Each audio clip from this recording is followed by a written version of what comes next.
Well, if I knew that, I could, probably relax a little bit easier coming into tomorrow. But of course, obviously, we're desperate to win.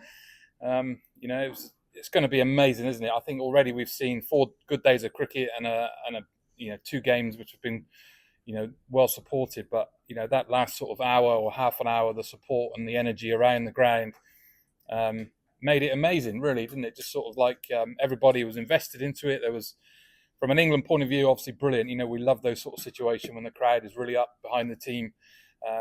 Hopefully we can get a bit more of that tomorrow and we can sort of push forward to winning the game. The team went out to defend 193 and they came back just then. You see, really fired up in the team. Well, I think we had momentum a little bit towards the back end. When you're going out with a new ball, you're always hoping then that you're going to pick up early wickets. We got an early one, then they got a partnership, but I think the buzz around the ground at the end really sort of gave the boys a lift that they needed. A couple of late wickets in the day gives them that hope that we're bang on the money. So it will revolve around the first hour of the days tomorrow, how positive India can be, how dominant we can be with the ball, and how many early wickets we can get.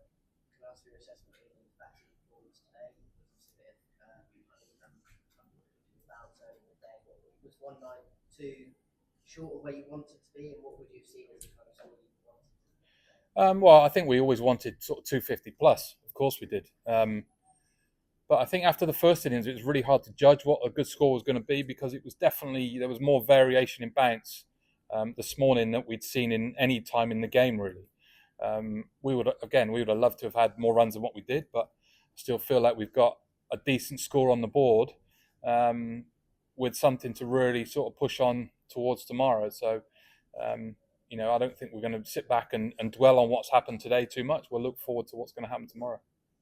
How is he? Do you expect him to bowl? He's fit to bowl. Well, he's ready to bowl. I think it comes in the regulation, as I believe, is he can come on to bowl as and when he's needed, and then if he's not bowling at any stage, he can then come back off because it's obviously an external blow.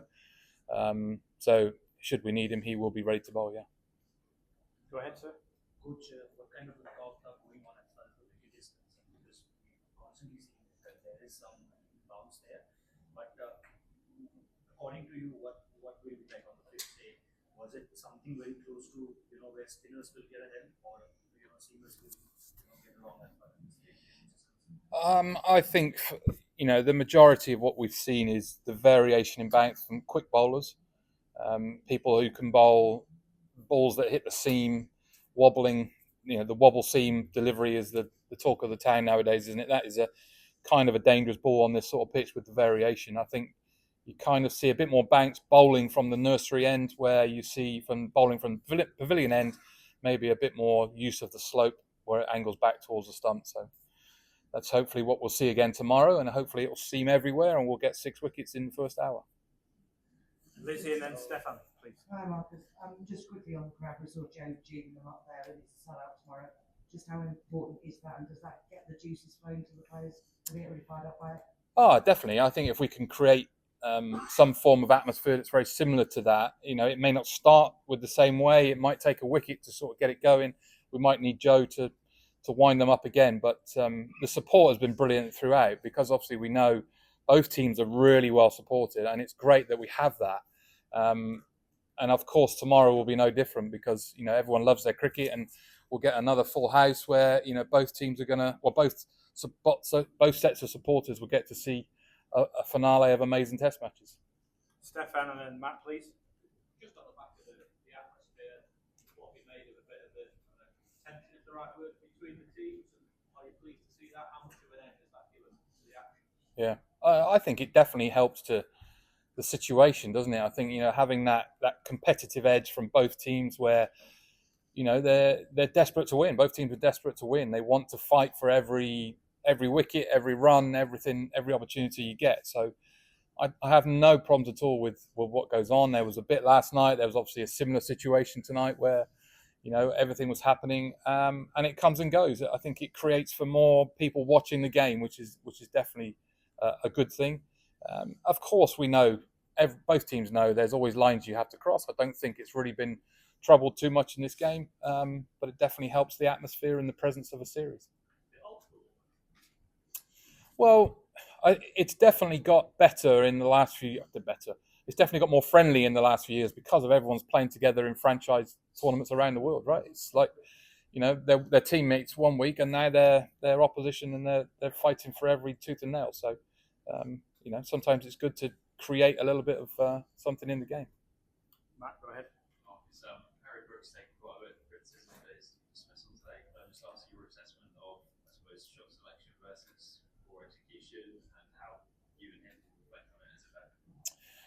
Yeah, we've already discussed it. I think you could see the way that the ball was moving around, and that he chose that's the best way to try and counteract what was going to try and happen. I think, when he scooped the 2 for 4 and then hit the next one for 6, we were all sitting back and really enjoying it. So sometimes you've got to take the rough with the smooth, and you're going to get it wrong, you're going to get it right. So it is what it is, right? And obviously you missed the ball today, and it was bang on target. So Take 2 more, one at the back, and then we'll finish with Adam. Go ahead. Let's go. You must have been impressed by Gil Roth's back throughout the series. He's been one of the more projects. What about this wicket tomorrow? You say every batter is how important game. well, along with other players, of course, himself, Rishab, they're both very, very dangerous players, obviously in different ways for what they're trying to do. But KL's been, classical, old school style of Test cricket, isn't he? He's left the ball really well. Judgment of length is good. Looked to bat for a long period of time, and he's done it well. Obviously, 100 in the first innings. Hopefully, we don't, we can get him out early, and we can start getting into the rest of the tail as they come along. But he has been, he's been pretty dominant in a few of the games that he's played, and he's pretty much got a score in most innings that he's played. So. Last one, Adam, please. Was there any sense of frustration with some Indian celebrations? Do you think it helped fighting them up at all? I don't have a problem with any of their celebrations. No. Okay, thanks, Trez. Well done. Thank you. Cheers.